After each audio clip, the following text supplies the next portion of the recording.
اعوذ باللہ من الشیطان الرجیم بسم اللہ الرحمن الرحیم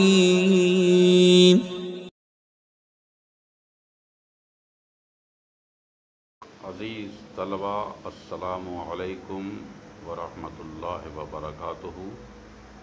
میں محمد ناصر حسین مصباحی، استاد دارالعلوم غریب نواز الہ آباد سے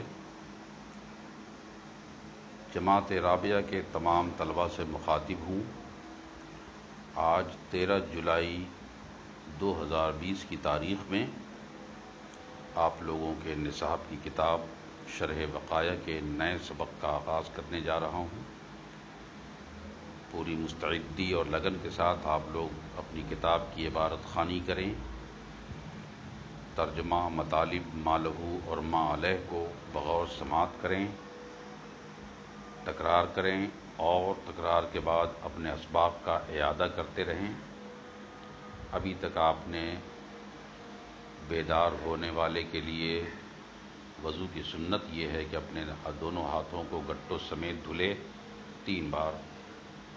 اس سلسلے میں دھلنے کی کیفیت کو بیان فرمایا اور اس کے تمام طریقوں کو آپ کو بتا دیا گیا کہ بعض حالات میں چھوٹے برتن بڑے برتن دونوں کے ساتھ اگر گنجائش ہے پانی ہونڈیل کر لینے کی تو پہلے دائنا ہاتھ دھل کر پھر بایاں ہاتھ دھل کر باقی پانی کا استعمال کریں، اور ورنہ پھر تینوں انگلیوں کو ملا کر ہاتھ ڈالیں بڑے برتن کے ساتھ اگر چھوٹا برتن نہ ہو تو، اور اس سے نکال کر پہلے دائنا ہاتھ کو دھلیں 3 بار، پھر اس کے بعد دائنے ہاتھ سے پانی جتنا چاہیں نکال کر اس میں سے اپنے بائیں ہاتھ کو دھلیں، پھر اس کے بعد اپنی ضرورت کے حساب سے پانی نکال کر وضو کو انجام دیں۔ لیکن اب آج جو بتا رہے ہیں اس پر کچھ مناقشے اور اعتراض ہیں، جس کو مصنف علیہ الرحمہ نے ذکر کیا ہے۔ وہ فرماتے ہیں وَالنَّهْيُ فِي قَوْلِهِ علیہ السلام فَلَا يَغْمِسَنَّ يَدَهُ فِي الْإِنَاءِ مَحْمُولٌ عَلَى مَا إِذَا كَانَ الْإِنَاءُ صَغِيرًا أَوْ كَبِيرًا مَعَهُ إِنَاءٌ صَغِيرٌ أَمَّا إِذَا كَانَ الْإِنَاءُ كَبِيرًا وَلَيْسَ مَعَهُ إِنَاءٌ صَغِيرٌ يُحْمَلُ عَلَى الْإِدْخَالِ بِطَرِيقِ الْمُبَالَغَةِ كُلُّ ذَلِكَ إِذَا لَمْ يُعْلَمْ عَلَى يَدِهِ نِجَاسَةً، أَمَّا إِذَا عُلِمَ فَإِزَالَةُ النِّجَاسَةِ عَلَى وَجْهٍ لَا يُفْضِي إِلَى تَنْجِيسِ الْإِنَاءِ أَوْ غَيْرِهِ فَرْضٌ وغیر ذالک۔ وَالنَّهْيُ سے ایک اعتراض اس بات پر کر رہے ہیں کہ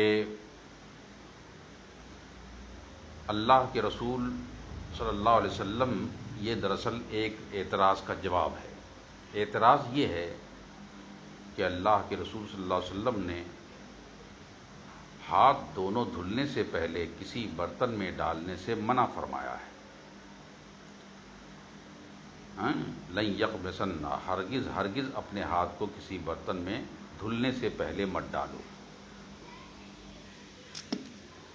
جب یہ فرما دیا ہے تو یہ اس بات کا متقاضی ہے کہ ہاتھ کو کسی بھی حال میں دھلنے سے پہلے کسی بھی صورت میں پانی میں ڈالنا نہیں چاہیے، جبکہ آپ نے اس کو جائز قرار دیا ہے بعض حالات میں، اور آپ نے تقریر فرمائی ہے کہ بعض حالات میں ہاتھ کو پانی کے اندر ڈالا جا سکتا ہے، تو یہ کیسے آپ نے جائز قرار دے دیا بعض صورتوں میں؟ جو آپ نے کہا ہے کہ اگر بڑا برتن ہو اس کے ساتھ چھوٹا برتن نہ ہو تو جہاں تک ضرورت ہو وہاں تک اپنے ہاتھ کو ڈال کر پانی نکال کر اپنے داہنے ہاتھ کو دھلو، تب تو یہ حدیث کی مخالفت ہو جا رہی ہے نا؟ جب حدیث کی مخالفت ہو جا رہی ہے تو یہ خلاف حدیث ہے؟ جواب یہ ہوگا کہ دراصل فرماتے ہیں کہ جب وہاں پر حاجت نہ ہو، ہے نا، فرض کیجئے کہ اگر آپ کے پاس چھوٹا برتن ہے یا بڑا برتن ہے، اور دونوں کے ساتھ اگر کوئی چھوٹا برتن ہے، چاہے چھوٹے برتن کے ساتھ چاہے بڑے برتن کے ساتھ، اگر چھوٹا برتن موجود ہے، جواب دے رہے ہیں، تو اس صورت میں کوئی ضرورت نہیں ہے، کوئی حاجت نہیں ہے کہ آپ پانی میں ہاتھ ڈالیں، کیونکہ چھوٹے برتن سے آپ نکال کر اپنے ہاتھ کو دھل سکتے ہیں، وضو کے عمل کو بھی انجام دے سکتے ہیں، ہے نا۔ تو گویا کہ یہ حدیث محمول ہے اس صورت کے لیے کہ جو منع فرمایا اللہ کے رسول نے حدیث میں کہ ہرگز اپنے ہاتھ کو برتن میں نہ ڈالو جب تک کہ جناب والا اس کو دھل نہ ڈالو، یہ اس صورت کے بارے میں نفی ہے جس صورت میں کسی نے چھوٹا برتن پایا اور یا بڑا برتن پایا اور اس کے ساتھ چھوٹا برتن موجود ہے، تو وہ اپنا ہاتھ ہرگز پانی میں نہ ڈالے جب تک کہ دونوں ہاتھوں کو بڑے برتن سے یا چھوٹے برتن سے پانی نکال کر دھل نہ لے۔ لیکن اگر یہی صورت بدل جائے اور بجائے اس کے کہ بڑا برتن ہو، یہ حدیث محمول ہے اس صورت پر، اس صورت کے جواز پر محمول ہے کہ جس صورت میں اگر کہیں پر بڑا برتن ہے لیکن چھوٹا برتن اس کے ساتھ نہیں ہے، تو یہ اس بات پر محمول ہوگی حدیث کہ ضرورت کے مطابق، ہے نا، ضرورت کے مطابق جو ہے اپنے انگلی کو داخل کر سکتے ہیں یا ہاتھ کو آپ پانی میں داخل کر سکتے ہیں ضرورت کے مطابق، لیکن مطلقاً نہیں ہے، بلکہ باقاعدے شرط ہے، اور وہ شرط یہ ہے کہ اگر بڑا برتن ہے اور چھوٹا برتن اس کے ساتھ نہیں ہے تب تو جائز ہوگا کہ جناب والا وہاں پر اپنے ہاتھ کو داخل کیا جائے۔ پھر اس کے بعد یہ ہے کہ ضرورت کے مطابق موجود ہے یہاں پر ہاتھ ڈالنے کی اجازت اور وہ مقدر ہے، لہٰذا اس تقدیر پر یہاں پر عمل کیا جائے گا، اور یہ کہ اپنے ہاتھ کو اس میں پانی میں ڈالا جائے گا بقدر ضرورت۔ اسی لیے اس سے پہلے مصنف نے کہا یدخل یمناہ فی الاناء بالغا ما بلغ، اپنے ہاتھ کو داخل کرے گا برتن کو، داہنے ہاتھ کو، جہاں تک ضرورت ہو۔ یہ ہوا۔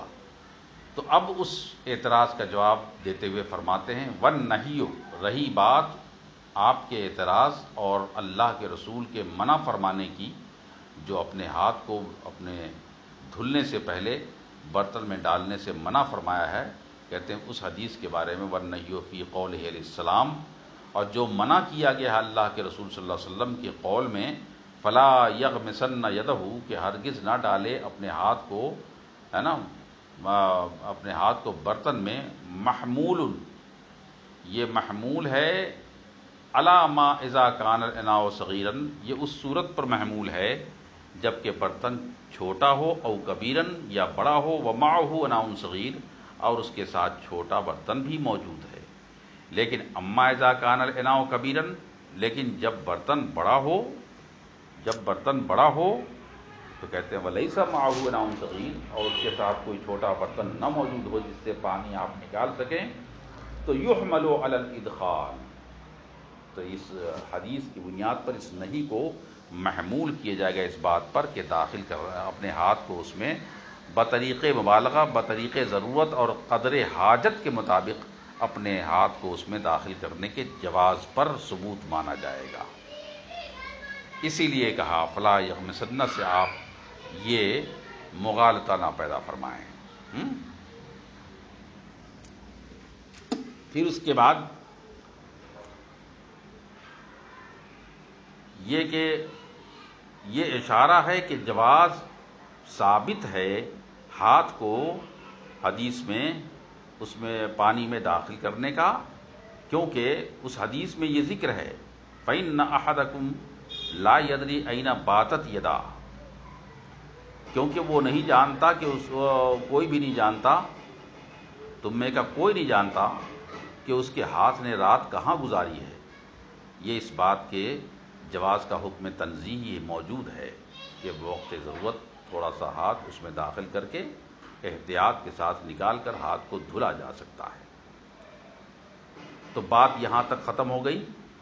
اس کے بعد ایک اور بات جو بتائی جا رہی ہے وہ بہت ہی بنیادی ہے، وہ یہ ہے کہ کل ذالک اذا لم یعلم علی یدہ نجاستن، یہ اس صورت کی مثال ہے کہ یہ سارے کے سارے احکام جو ہاتھ دھلنے کے ہیں اور نہ دھلنے کے ہیں، اور کیا کہتے ہیں پانی میں ہاتھ ڈالنے کے ہیں اور نہ ڈالنے کے ہیں، یہ تمام کی تمام صورتیں اور جواز کی تمام شکلیں کہتے ہیں اس صورت میں ہیں جب جناب والا جب نہ جانا جا سکے کہ اس کے ہاتھ پر نجاستیں لگی ہوئی ہے، اس کے ہاتھ پر کوئی نجاست لگی ہوئی ہے، یہ معلوم نہ ہو سکے، علم یقینی کے طور پر وضو کرنے والے کو معلوم نہ ہو کہ اس کے ہاتھ پر نجاست لگی ہے۔ اگر نجاست کے بارے میں اس کو علم یقینی ہے، اما اذا علم، اور اگر اس کو معلوم ہو جائے کہ نہیں اس کے ہاتھ پر نجاست لگی ہے اور علم یقینی موجود ہے کہ نہیں، علم یقینی کے طور پر معلوم ہونے کی بنیاد پر کہ ہاتھ پہ گندگی لگی ہے، تو اب ایسے میں کرنا کیا ہے، کسی نہ کسی طرح سے اپنے ہاتھ کی نجاست کو دور کرنا ہے، تبھی برتن میں داخل کرنا ہے۔ مثلا ایک شکل یہ ہے کہ اب وہ کسی اور آدمی کا سہارا لے اور جس کا ہاتھ پاک صاف ہو وہ آئے اور پانی میں ہاتھ ڈالے، اس کے بعد وہ آدمی اس کو پانی بہا کر دے دے، پھر وہ اپنے ہاتھ کو دھل ڈالے، ہے نا، اور پھر اس کے بعد کسی آدمی کو بھی نہ پا سکے، جو آدمی اسے پانی دے سکے وہ بھی آدمی اسے میسر نہ ہو، تب کیا کرے گا؟ تو کہتے ہیں اگر ایسا آدمی کوئی نہ مل سکے تو اب کہتے ہیں اس کے لیے واجب ہے کہ اب وہ پانی استعمال نہ کرے اور نہ اس میں ہاتھ ڈالے، بلکہ تیمم کر کے نماز ادا کرے۔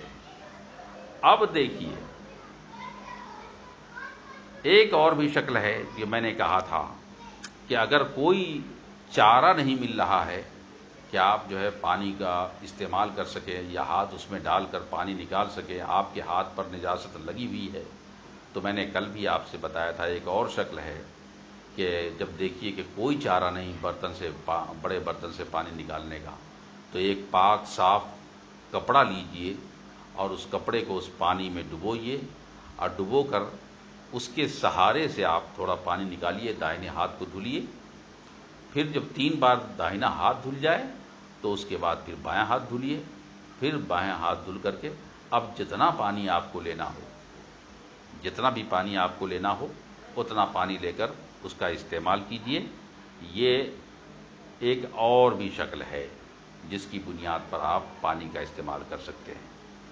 تو آپ نے دیکھا کہ شریعت نے کہیں بھی تشدد نہیں کیا، کہیں شدت اختیار نہیں کی، بلکہ جہاں جہاں پر جتنے بھی نرم پہلو تھے ان تمام نرم پہلوؤں کو اختیار کرتے ہوئے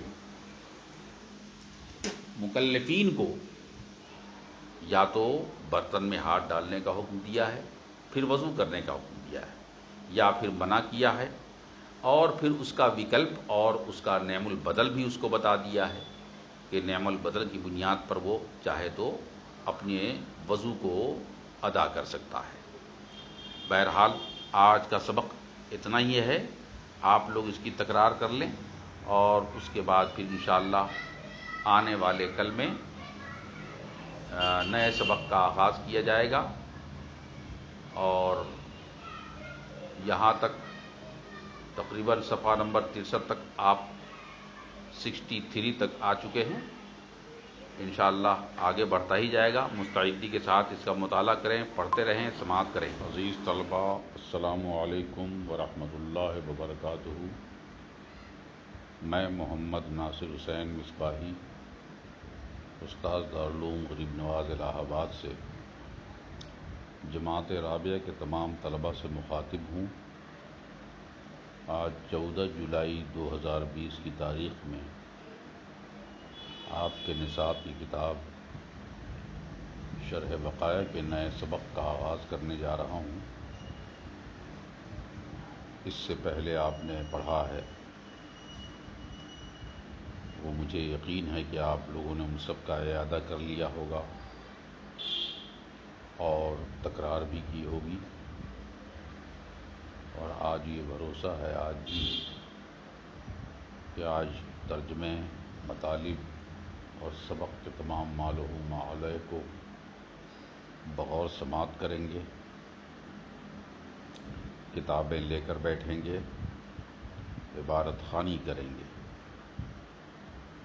آج سے پہلے جو آپ نے پڑھا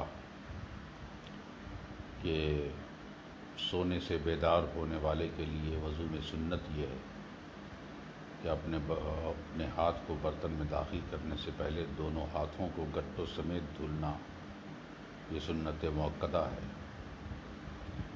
پھر اس کے بعد بتایا کہ اس کے دھلنے کی کیفیت کیا ہوگی، اس کا طریقہ کیا ہوگا، کن کن حالات میں کیا کیا حکم نافذ ہوں گے، وہ سب آپ نے سن لیا ہے۔ اور آج پھر اسی سلسلے کو آگے بڑھاتے ہوئے مصنف فرماتے ہیں وَتَسْمِيَةُ اللَّهِ تَعَالَى ابْتِدَاءً وَالسِّوَاكُ وَالْمَضْمَضَةُ بِمِيَاهٍ وَالْاِسْتِنْشَاقُ بِمِيَاهٍ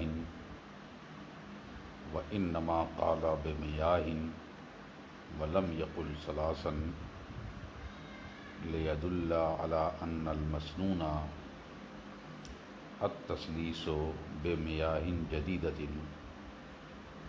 وَإِنَّمَا كَرَّرَ قَوْلَهُ بِمِيَاهٍ لِيَدُلَّ عَلَىٰ تَجْدِيدِ الْمَاءِ لِكُلِّ مِنْهُمَا خِلَافًا لِلشَّافِعِيِّ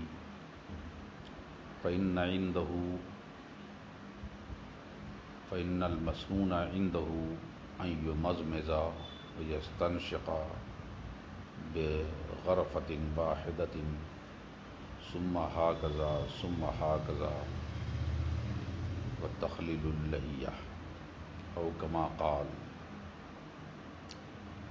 وَتَسْمِيَةُ اللَّهِ فرماتے ہیں کہ دوسری سنت مؤکدہ وضو میں یہ ہے کہ وضو کرنے والا آغاز وضو میں بسم اللہ الرحمن الرحیم پڑھے۔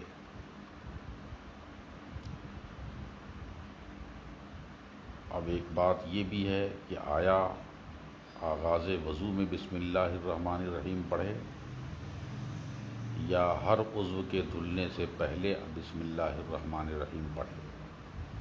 پہلی بات نوٹ کرنے کی تو فرماتے ہیں کہ آغاز وضو میں بسم اللہ الرحمن الرحیم پڑھنا یہ تو سنت مؤکدہ ہے، لیکن وضو کے ہر عضو کو دھلنے سے پہلے بسم اللہ الرحمن الرحیم پڑھنا یہ مستحب ہے۔ اب یہ ہے کہ بعض حالات میں فرماتے ہیں کہ بسم اللہ الرحمن الرحیم وضو سے پہلے پڑھنے کے بارے میں بہت سارے اصحاب کا اختلاف ہے۔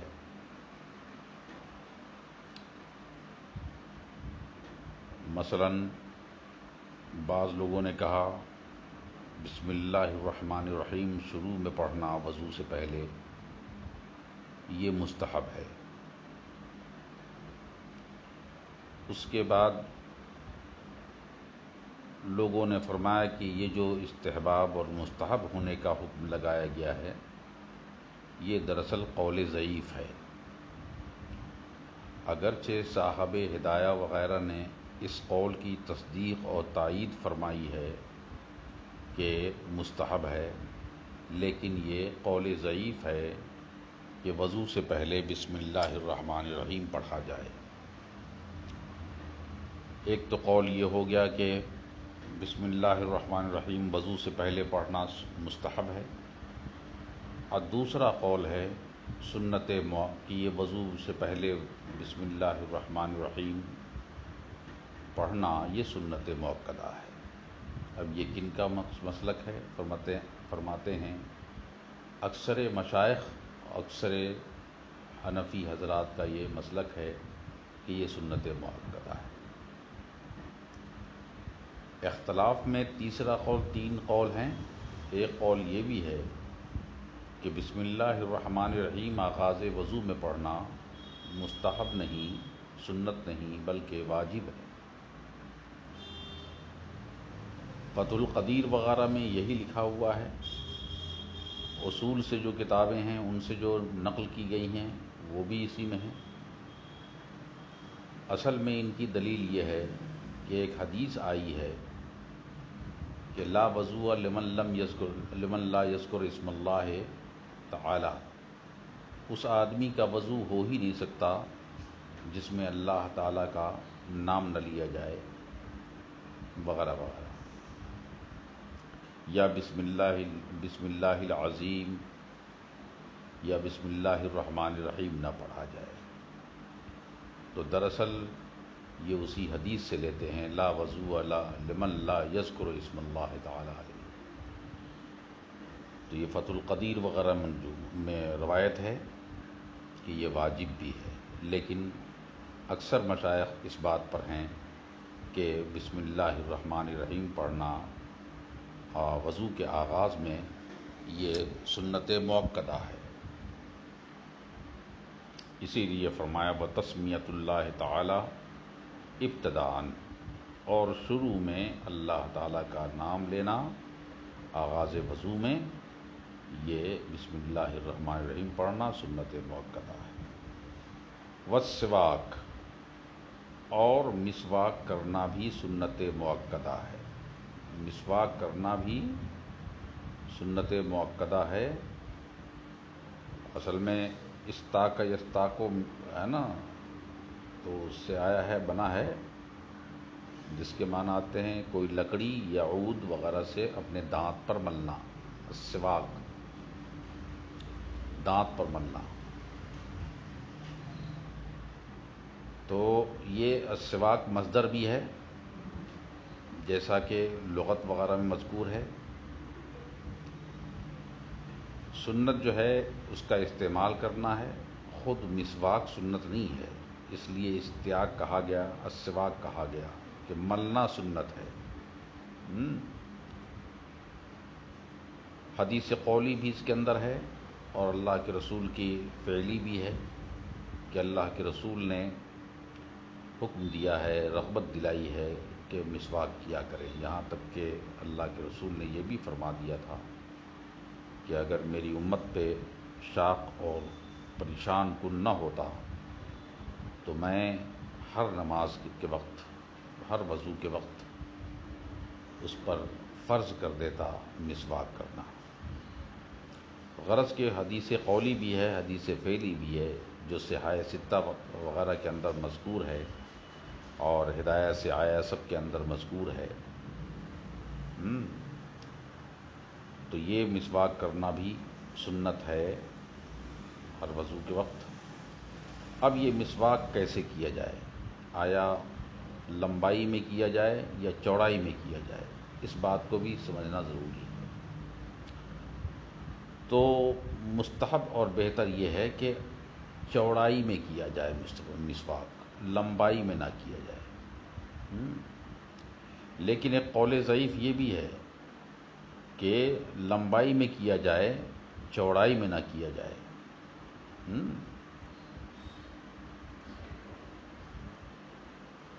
اب یہ ہے کہ کل ملا کر کے اکثر لوگ تو اسی بات پر ہیں کہ طول میں کیا جائے، عرض میں نہ کیا جائے، لمبائی میں کیا جائے، چوڑائی میں نہ کیا جائے۔ تو اب یہ ہے کہ اب یہی مسواک کسی غیر کی ہو اور کوئی دوسرا آدمی اسے کرنا چاہے تو کیا اس مسواک کو وہ کر سکتا ہے؟ سوال یہ پیدا ہوتا ہے۔ آپ کی مسواک نہیں ہے، کسی اور کی مسواک ہے، تو کیا آپ اس کو استعمال کر سکتے ہیں؟ تو کہتے ہیں نہیں صاحب، اگر اجازت مل جائے آپ کو مسواک کرنے کی کسی اور کی، تو آپ اس سے آپ اپنی مسواک کا دانت مل سکتے ہیں، لیکن بغیر اجازت کے نہیں۔ باوجود کہ ایسی صورت میں کراہت موجود رہے گی، ہے نا، مکروہ رہے گا کہ صاحب دوسرے کی مسواک استعمال فرمائیں۔ تو دانت ملنا، یہ بھی مسواک کرنا، یہ بھی سنت، اور بسم اللہ الرحمن الرحیم پڑھنا، یہ بھی سنت، اور والمزمزہ، اور کلی کرنا بھی یہ سنت ہے۔ کلی کرنا بھی یہ سنت ہے۔ اب مزمزہ کسے کہتے ہیں، کلی کسے کہتے ہیں؟ کہتے ہیں اس کی دو تعریف ہے۔ پہلی تعریف تو یہ کہ منہ میں پانی رکھ کر خوب اسے ہلانا، گھمانا، پھرانا، ایک تو یہ ہو گیا۔ دوسری تعریف یہ ہے کہ پانی کو منہ بھر لینا اور پھر کلی کرنا۔ تو غرض کے احادیث نبوی اور صحاح ستہ کی مختلف روایات وغیرہ سے دیکھا جائے تو یہ بات ثابت ہوتی ہے کہ کلی کرنا اور ناک میں پانی چڑھانا وغیرہ یہ حدیث نبوی سے ثابت ہے۔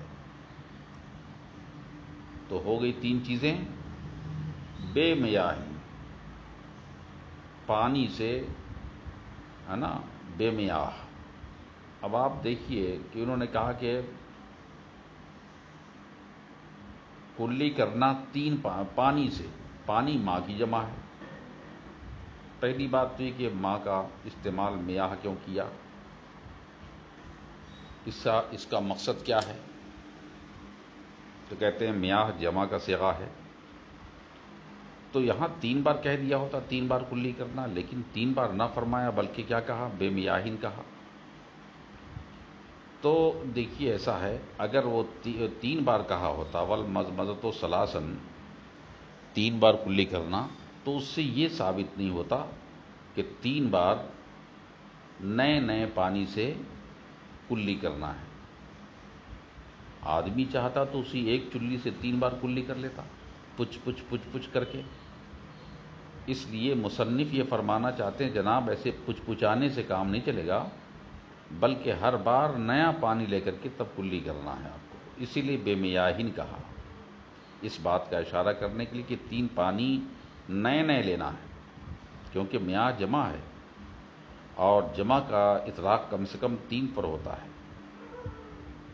اور سب سے بڑی بات یہ کہ جمع کے افراد جو ہوتے ہیں وہ متغیر ہوتے ہیں، الگ الگ ہوتے ہیں، اس لیے پانی بھی الگ رہے گا اور تین بار کلی کرنا پڑے گا آپ کو پانی سے۔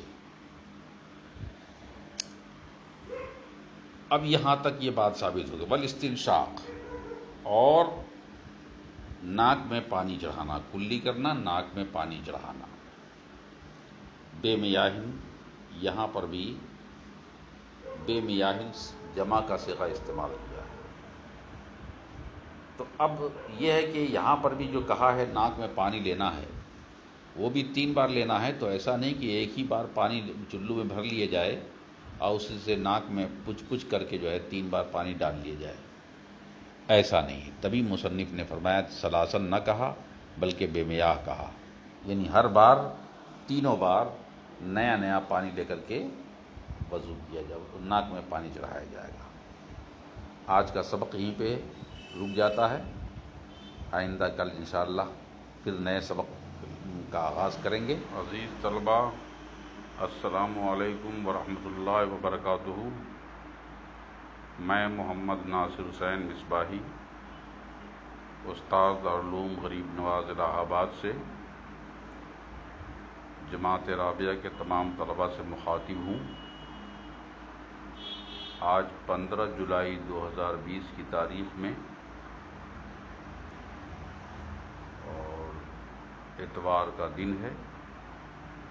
آج کے دن آپ کے نصاب کی کتاب شرح بقایا کے نئے سبق کا آغاز کرنے جا رہا ہوں۔ مجھے آپ لوگوں کی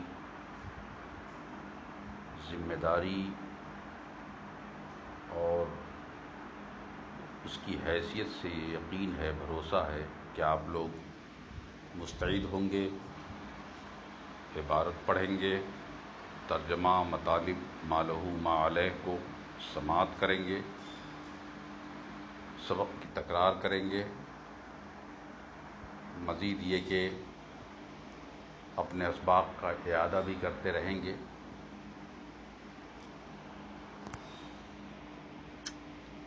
آج کے کرونا کے ماحول میں اس وبا سے اللہ تعالی ہم سب کو محفوظ رکھے، اس لیے ہم لوگوں پر احتیاط اور اصول کی پابندی بے حد ضروری ہے۔ آج تک جو آپ نے پڑھا وہ اس سبق میں وضو کی سنت مؤکدہ کی بحث چل رہی تھی، جس میں بسم اللہ الرحمن الرحیم آغاز وضو میں کہنا سنت مؤکدہ بتایا، اور یہ بھی بتایا کہ بسم اللہ پڑھنا آغاز وضو میں کبھی مستحب ہوتا ہے، کبھی سنت مؤکدہ ہوتا ہے اور کبھی واجب بھی ہوتا ہے۔ سب کی دلیلیں بتائی گئیں۔ پھر اس کے بعد مسواک کرنا یہ بھی سنت مؤکدہ ہے، اور مسواک کے بارے میں تو آپ نے حضور کی تاکیدیں سنی ہیں۔ پھر کلی کرنا یہ بھی سنت مؤکدہ ہے، اور ناک میں پانی چڑھانا یہ بھی سنت مؤکدہ ہے۔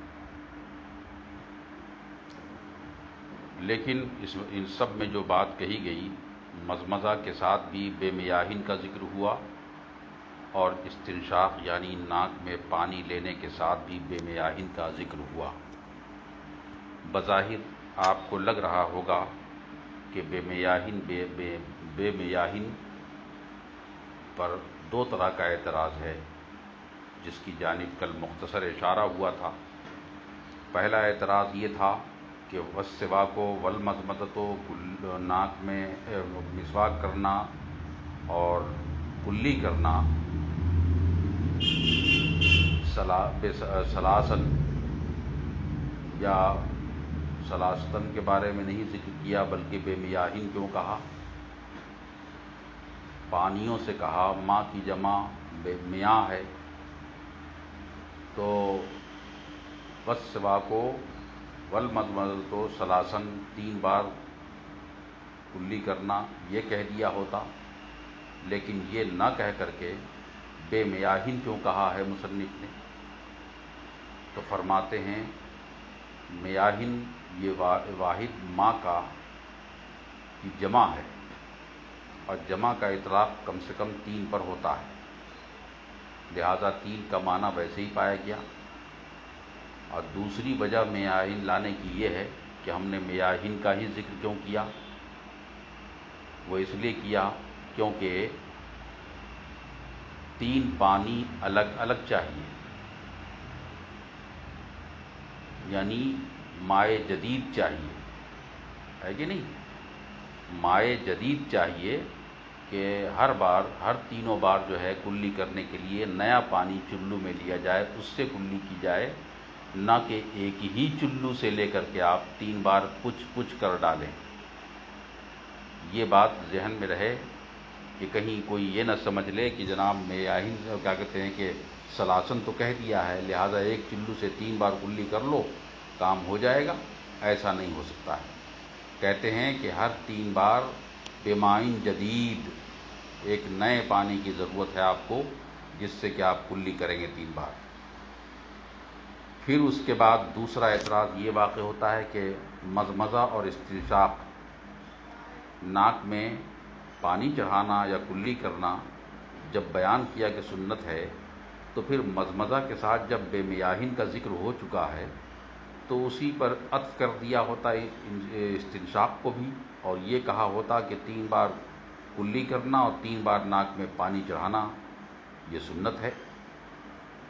تو بے میاہین جو دوسرا والا لایا گیا ہے، یہ تو بظاہر لغو لگ رہا ہے، بے معنی لگ رہا ہے، تو بے معنی ہونے کی وجہ سے بے میاہین کو نہیں بیان کرنا چاہیے۔ تو فرماتے ہیں کہ جس طرح وہاں پر میاہین کا اطلاق جمع کا صیغہ ہے، اس لیے وہاں 3 پر ہو رہا ہے، ویسے استنشاق میں بھی 3 بار ہے، ناک میں پانی بھی 3 بار چڑھانا ہے، لہذا جمع کا صیغہ استعمال کیا گیا۔ دوسرا جواب یہ ہے کہ مزمزہ اور استنشاق دونوں الگ الگ چیزیں ہیں، دونوں الگ الگ رکن ہیں، الگ الگ کیا کہتے ہیں کہ عمل ہیں، لہٰذا 3 بار کلی کرنا ہو تو اس کے لیے بھی 3 بار نیا پانی الگ الگ لیں گے، اور ناک میں پانی بھی چڑھانا ہو تو اس کے لیے بھی الگ الگ 3 بار پانی نیا لینا ضروری ہوگا، نہ یہ کہ صاحب ایک چلو لے لیا جائے اور اسی ایک چلو سے 3 بار ناک میں پانی دھکیل لیا جائے، یہ نہیں کام چلنے والا ہے۔ اسی لیے بے میاہن یعنی یہاں پر بھی میاہ کا ذکر کیا تاکہ جناب والا اس میں شامل ہو جائے کہ بے میاہن جدید، ہر بار کلی کرنے میں بھی 3 بار پانی چاہیے نیا، اور ناک میں پانی بھی چڑھانے میں 3 بار نیا پانی چاہیے، نہ کہ ایک ہی پانی سے کلی بھی کر لی جائے اور ایک ہی پانی سے ناک میں پانی بھی چڑھا لیا جائے، جیسا کہ بعض مسلک والوں نے اختلاف کیا ہے، جہاں پر بیان کیا گیا ہے کہ جہاں پر یہ دیکھا گیا ہے کہ مزمزہ اور انتشار کے درمیان جدائی پیدا فرمانے کے لیے اللہ کے رسول نے بعض وقت ایسا عمل فرمایا ہے، تو یہ مختلف احادیث سے ثابت ہے کہ کلی کرنے کے لیے الگ پانی لیا گیا اور ناک میں پانی چڑھانے کے لیے بھی 3 بار الگ پانی لیا گیا۔ ایک ہی پانی سے ناک اور منہ دونوں میں نہیں لے سکتے ہیں، ایک ہی پانی سے 3 بار کلی نہیں کر سکتے ہیں، اور ایک ہی پانی سے 3 بار ناک میں پانی نہیں چڑھا سکتے ہیں، اس لیے فرمایا ہے۔ ان تمام چیزوں کا جواب مصنف فرما رہے ہیں، دے رہے ہیں وَإِنَّمَا قَالَ بِمِيَاهٍ، اور جزئی نیست کے مصنف نے بے میاہن کہا، وَلَمْ يَقُلْ ثَلَاثًا، اور ثلاثن نہ فرمایا، یعنی وَالْمَزْمَزَةُ بے میاہن کہا، وَالْمَزْمَزَةُ ثَلَاثًا نہ فرمایا۔ کیوں نہیں فرمایا؟ کہا جواب یہ ہے لِيَدُلَّ عَلَىٰ أَنَّ الْمَسْنُونَ التَّثْلِيثُ بِمِيَاهٍ جَدِيدَةٍ، تاکہ یہ دلیل اور ثبوت ہو جائے اس بات کا کہ جناب والا سنت جو ہے کلی کرنے میں 3 بار نئے پانی سے ہے، نہ کہ ایک ہی چلو کے پانی سے۔ ایک تو جواب یہ مل گیا کہ آپ نے ثلاثن نہ کہا، میاہن کیوں کہا۔ دوسرا اعتراض وَأَمَّا وَإِنَّمَا كَرَّرَ، اور دوسرا اعتراض یہ تھا کہ بے میاہن 2 بار کیوں پیش کیا گیا، ایک ہی بار کہہ دیا جاتا، اسی پر عطف ہو جاتا، ناک میں پانی اور کلی دونوں ایک ساتھ جمع کر کے بے میاہن کہہ دیا جاتا۔ تو فرماتے ہیں ایسا اس لیے کیا وَإِنَّمَا كَرَّرَ، اور جزئی نیست کے مصنف علیہ الرحمہ نے مکرر فرمایا، تکرار فرمائی، کس کی؟ قولہ، اپنے قول بے میاہن کی۔ بے میاہن کی تکرار کیوں فرمائی؟ لِيَدُلَّ، تاکہ یہ اس بات کا ثبوت اور اس بات کی دلیل ہو جائے کہ تجدید الماء لکل منہما، کہ ضروری ہے کہ پانی نیا لیے جائے ان میں سے ہر ایک کے لیے الگ الگ، یعنی کلی کے لیے بھی 3 بار الگ الگ نیا پانی لیا جائے گا، اور ناک میں پانی چڑھانے کے لیے بھی نیا پانی ہر ایک کا الگ لیا جائے گا، خلافا للشافعی، بخلاف امام شافعی رحمۃ اللہ تعالی علیہ کے، کہ ان کے یہاں وہ فرماتے ہیں کہ اللہ کے نبی صلی اللہ علیہ وسلم نے بعض اوقات میں فرمایا ہے کہ ایک ہی چلو سے دونوں عمل ہو سکتا ہے، جیسا کہ فرمایا کہ فَإِنَّ الْمَسْنُونَ عِندَهُ، کہ ان کے ہاں سنت یہ ہے کہ آدمی کلی کرے گا، وَيَسْتَنْشِقَ، اور ناک میں پانی چڑھائے گا، بِغَرْفَةٍ وَاحِدَةٍ، ایک ہی چلو سے، ثُمَّ هَكَذَا ثُمَّ هَكَذَا، پھر اسی طرح، یعنی ایک چلو پانی لے، اسی سے کلی بھی کر لے، اسی سے ناک میں پانی بھی چڑھا لے، پھر دوبارہ ایک چلو پانی لے، اسی سے کلی بھی کر لے، اسی سے ناک میں پانی بھی چڑھا لے، پھر دوبارہ پانی لے، پھر اسی سے کلی بھی کرے اور ناک میں پانی بھی چڑھا لے۔ تو یہ کیفیت امام شافعی نے جائز قرار دی ہے، اور انہوں نے اس کو کیا کہتے ہیں کہ بہتر قرار دیا ہے۔ یہ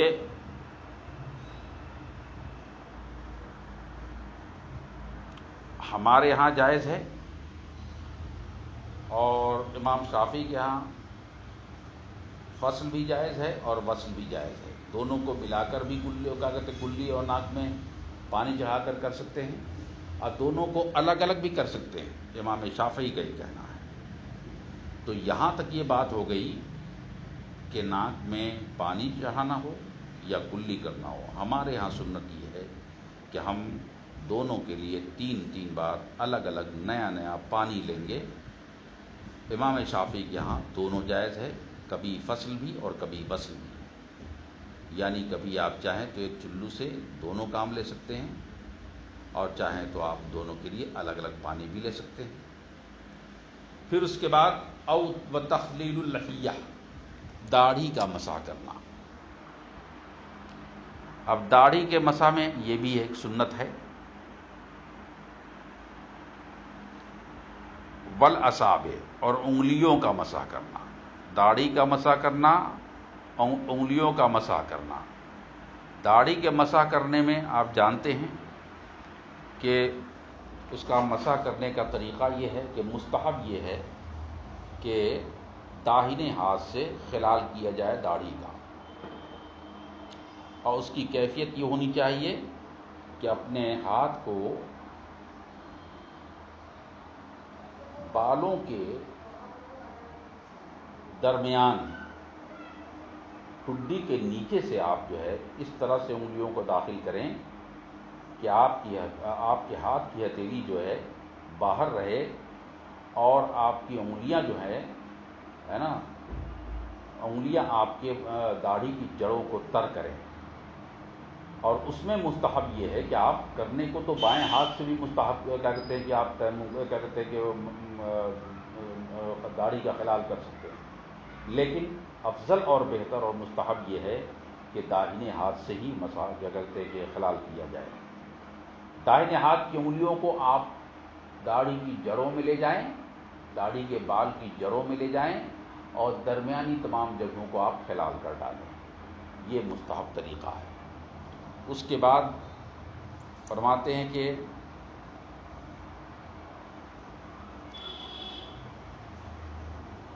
وہ تخلیل اللحیہ، داڑھی کا خلال کرنا.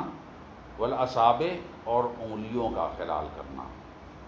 انگلیوں کا خلال میں آپ جانتے ہیں، انگلیوں کے خلال جو ہے چاہے وہ ہاتھ کی انگلیاں ہوں چاہے وہ پیر کی انگلیاں ہوں، وہ کرنا کیا ہے، اس کا طریقہ کیا ہوگا. طریقہ یہ ہوگا کہ انگلیوں کو مضبوطی سے آپ یوں باندھ لیں اور اپنے خنصر سے، بائیں کے خنصر سے ہے نا، اپنے داہنے کے خنصر کو ملیں اور اس طرح چلتے ہوئے پھر تمام انگلیوں کو کیا کہتے ہیں کہ خلال کرتے ہوئے چلے جائیں. اب یہ ہے کہ سارے اعضاء کو دھلنا یہ جو ہے سنت ہے. ہم پھر انشاءاللہ پھر بعد میں بتائیں گے کیونکہ ٹائم ختم ہو رہا ہے.